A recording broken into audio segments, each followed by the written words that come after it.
Magandang oras mga kababayan, mga kagulin boy. Successful ang ginagawang conclave. Ang bagong Santo Papa walang iba kundi si Pope Leo XIV. Siya si Robert Prevost sa totoong buhay at isang Amerikano. Well, meron tayong conspiracy theory dito kung bakit si Robert Prevost na isang Amerikano ang naging Santo Papa na hindi ito nakasama sa top 5 na kandidato na pagpipilian. Bigla na lang napili at ang medyo dito ay dalawang beses, parang overtime kung basketball, ay dalawang beses na nagkaroon ng black smoke. Ibig sabihin ay medyo hindi pa settled yung votation at election sa loob ng conclave ng Vatican. Kaya ito, atin muna pakinggan ang background ni Pope Leo XIV. Anyway, masaya naman tayo dahil Amerikano at hindi inchik. Di ba mga kababayan? Narito ang Teleradio Serbisyo, atin panoorin. At ang napili nga po niyang pangalan ay Leo the 14th.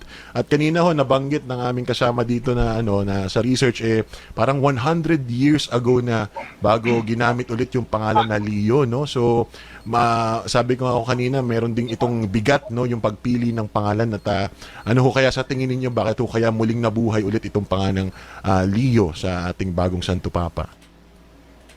Oo, napakagandang tanong na kasi si Pope Benedict, ganun din Benedict the 16th ay pinatuloy niya kay Benedict the 15th, no? Na si Benedict the 15th ay early naman ng 1900s. Ewan kung kasunod siya si Pope Benedict the 15th ni Pope Leo the 13th. Medyo magkasunod ba kami in between na Pope, na hindi na ako sure masyado, although magkalapit lang sila. And at that time, yung time ng ng mga countries, medyo may konting gulo bago mag World War I, ganun. Kaya yung sabi ni Pope Leo ngayon, the 14th, yung una niyang kinote ay si Jesus mismo, peace be with you all. Yan ang message din ni Jesus nung nagbagong buhay siya, namuhay siya po rin. At nako ayon nga ho sa pagtingin natin ng background, no, ni Pope Leo XIV, matagal ho siyang naging misyonaryo sa Peru, kaya ang kanyang citizenship hindi lamang American kundi Peruvian din. So sa tingin niyo ho ba ito talagang may malaking kumbaga ambag, so magiging ambag nito sa kanyang pagiging bagong Santo Papa? Oo, malaking bagay din ang kanyang pagiging missionary, no? Kagaya din ni Pope Francis, missionary din siya. And then, aside from Peruvian and American, dahil dito siya naka-assign, and then Cardinal, Vatican citizen din siya. Kaya natuloy yung passport niya. Ayan, no? And then, dahil missionary siya, exposed siya sa buong mundo. At hindi lang yan, kahit yung office niya mismo dito sa Vatican, siya ang in charge ng mga bishops all over the world. Kaya alam niya anong nangyayari talaga sa buong mundo. Habang isinasagawa ang conclave o pagpili ng susunod na magiging bagong Santo Papa, bukod sa mga Pilipinong kardinal, matunog din ang ilang mga pangalan ng ilang kardinal. Okay, so ito na yung top 4, apat na top na candidate sa pagiging Santo Papa. Of course, dito number 1 si Tagle, kaya hindi na na-mention yung pangalan. Pilipino, number 1 na choice ng mga cardinals. Ngayon kasi sa conspiracy theory na umiikot yung ating vlog nung nakaraan ay merong basihan na ang China ay nakikialam dito sa eleksyon ng mga Santo Papa para sa connection ito, pabango sa global politics ng China. Ngayon ang kanilang iniendorso na maging Santo Papa ay number 1 si Parolin, dahil si Parolin ay secretary ni Pope Francis. And then pangalawa na iniendorso nila ay ang ating Cardinal Luis Tagle. Nakakabahala kasi Pilipino iniendorso ng China kasi Asian.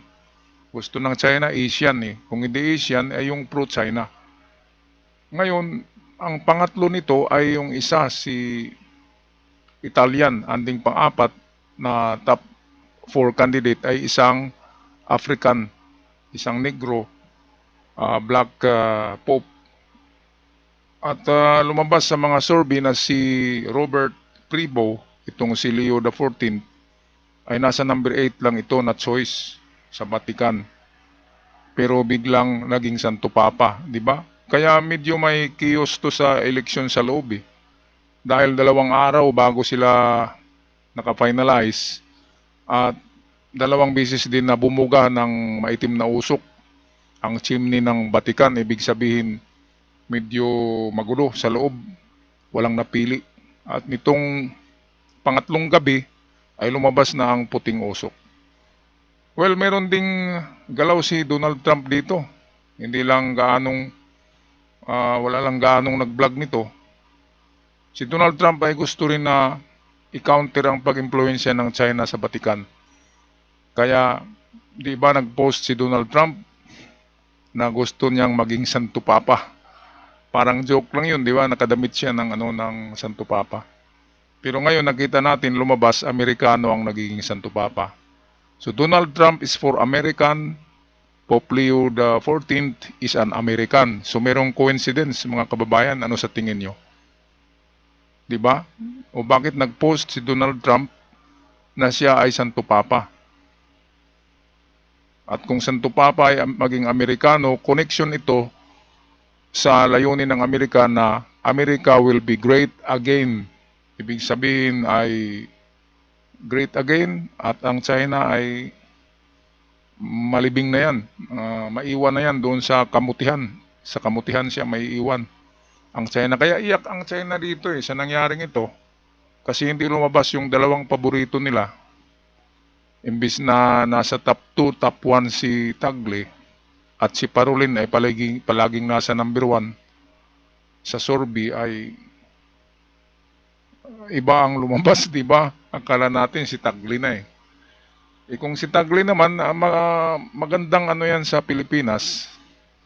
Magandang achievement ng Pilipinas na meron tayong Santo Papa. Of course, Katoliko tayo, mga karamihan, majority sa mga Pilipino ay Katoliko. Kaya dapat lang merong maging Santo Papa na Katoliko.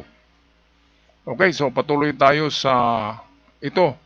Ito yung top 4 na kandidato sa Vatican na dito sana mapili yung maging Santo Papa pero hindi nangyari. Isa dito si Cardinal Pietro Parolin, 70 anyos, isang matagal na diplomatiko ng Vatican na itinuturing na hindi konserbatibo. Nagsilbi siya bilang kalihim ng estado ni Pope Francis mula 2013 at may malawak na karanasan sa internasyonal na ugnayan tulad ng pagiging embahador sa Venezuela at pagpapalapit ng ugnayan ng Vatican sa China at Vietnam. Cardinal Peter Turkson, 76 anyos, tubong Ghana, matagal nang tagapagsulong ng social justice, maaring maging unang Aprikanong Papa sa loob ng mahigit 1,500 taon. Si Cardinal Matteo Zuppi, 69 anyos, itinuturing na paborito ni Pope Francis at ginawang kardinal noong 2019. Kilala sa kababaang loob, pakikisama sa tao, pagtatanggol sa mahihirap, at pagbubukas ng pintuan para sa mga LGBTQ+ community. Ngayon nga meron na tayong bagong Santo Papa, syempre buong simbahang Katoliko rin ay ipinagdarasal na ang kanyang magiging misyon at inaabangan din yung magiging kanyang mga stand sa iba't ibang mga issue kung magiging magpapatuloy ba ang mga sinimula na ni Pope Francis. Makikita natin sa kanyang isinuot na talagang very traditional, no? Hindi katulad nung ginawa ni Pope Francis na talagang puting cassock lang at wala yung pulang parang vestment, yung moseta na tinatawag. Hindi niya sinuot yon si Pope Francis. Pero ito ay sinuot na ito ng bagong Santo Papa na ayon sa ilang mga eksperto ay nagpapakita raw ng pagiging pagbalik doon sa tradisyonal. Pero dahil nga siya ay isang bridge builder na maituturing, parang inilalapit niya o pinag-uugnay niyang muli yung tradisyonal at yung makabago. Ayan, ito yung maganda dahil sa open-minded ang Santo Papa dahil Amerikano di ba? Liberal-minded ang mga Amerikano. Kaya panalo si Trump, panalo ang Amerika, panalo ang mga bansang demokratiko dito. sa Santo Papang ito. Pope Leo. Naku, magandang pangalan yan. Pope Leo the 14th. At yung unang nagiging Pope Leo ay 100 years daw ang lumipas bago nagkaroon muli ng Pope Leo. At may tanong kung bakit Pope Leo ang napili niya. Of course, merong mga adhikain yung nakaraang Pope Leo na nagustuhan nitong si Robert Prevost. Prevost kung basahin yan Prevost kung literal na basahin. Kaya kung ano man yung adhikain ng nakaraang Pope Leo ay yan yung adhikain din niya na kanyang isusulong. So ayun, tingnan na lang natin, i-research yung nakaraang Pope Leo.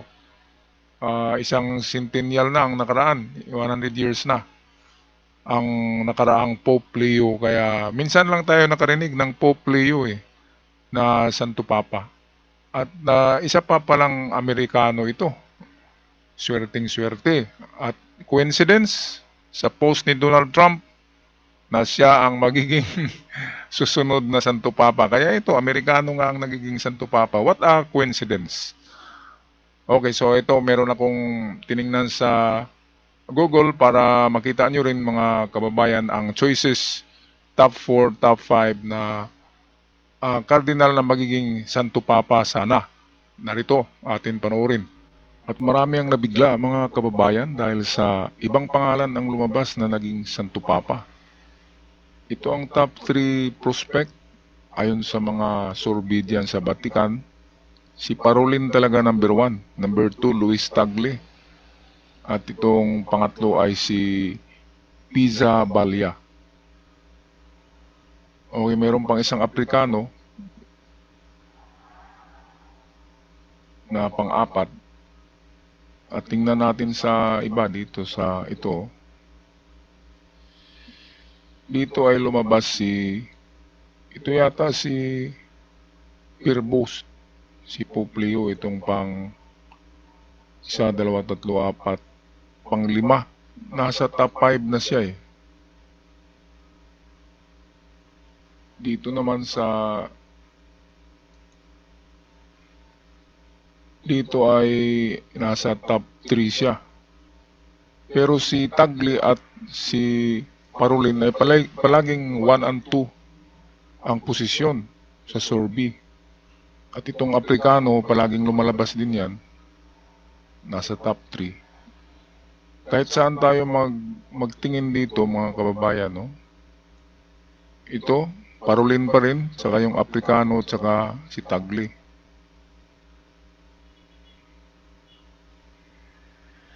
O dito, kahit saan, nandiyan palagi si Tagle.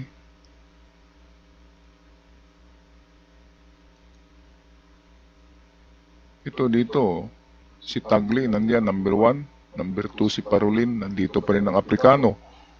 Pero wala si Prevost. Dito naman ito yung top 10. Marami na to. So, pangatlo si Tagle. Si Parolin number 1 pa rin. Si Prevost, saan rin? America, United States.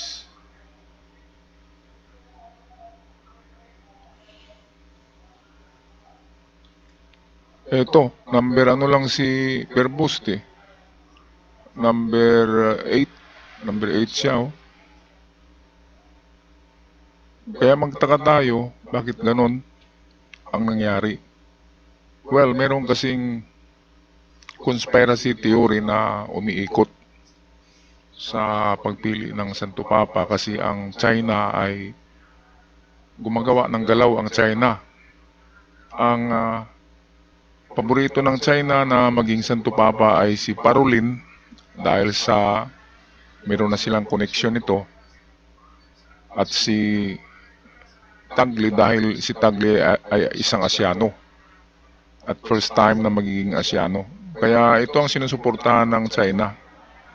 Ang dalawa, ang ASEAN at ang kaibigan nilang si Parolin.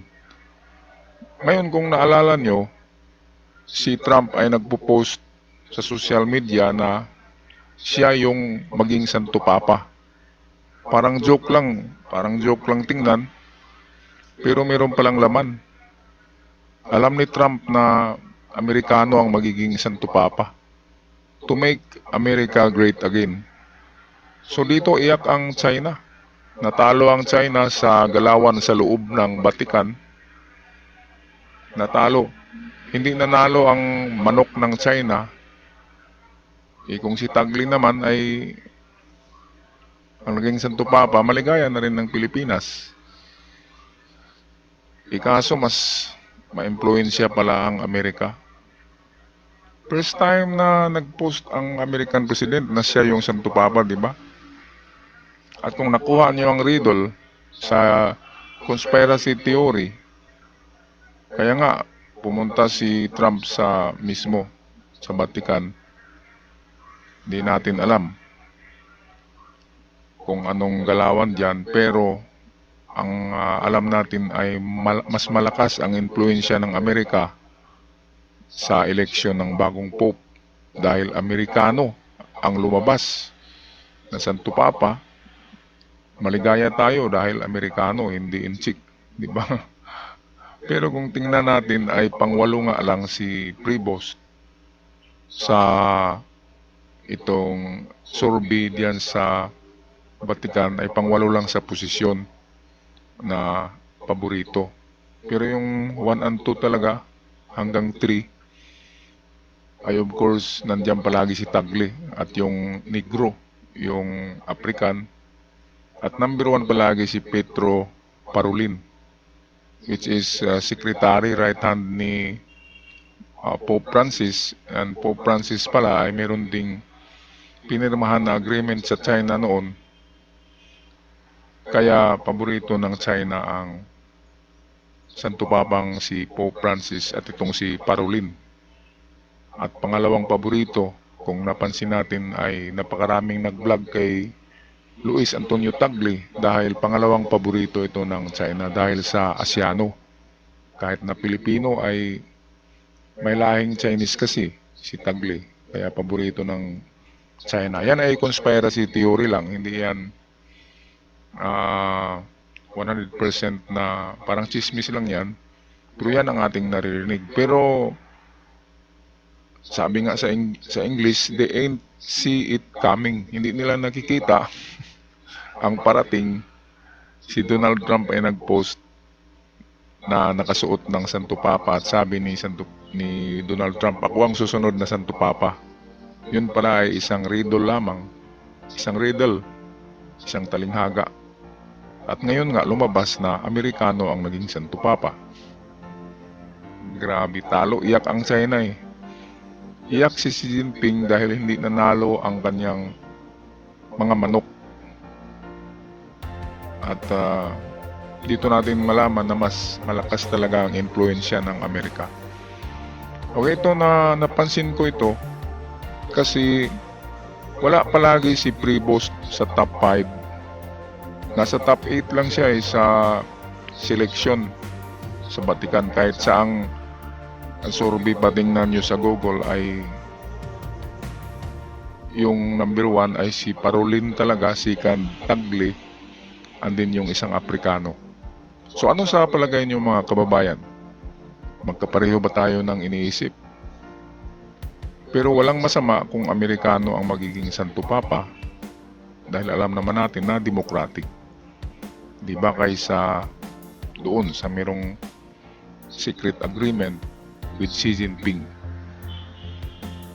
Okay, so medyo hindi tayo gaanong masaya dahil hindi nanalo yung ating kababayan, pero okay na rin dahil sa presidente itong Amerikano ang nanalo or nagiging hinirang na next Pope Leo the 14th. Pope Leo the 14th. Napaka special na pangalan yan para sa akin. Sana ngayong taon na ito ay maswerte ang lahat ng Pilipino. Okay, ako'y magpaalam na. Iwan nyo ang inyong mga comment sa ating comment section mga kababayan. Hanggang sa muli, paalam. At sa mga bago pa lamang, huwag kalimutan mag-subscribe sa ating channel.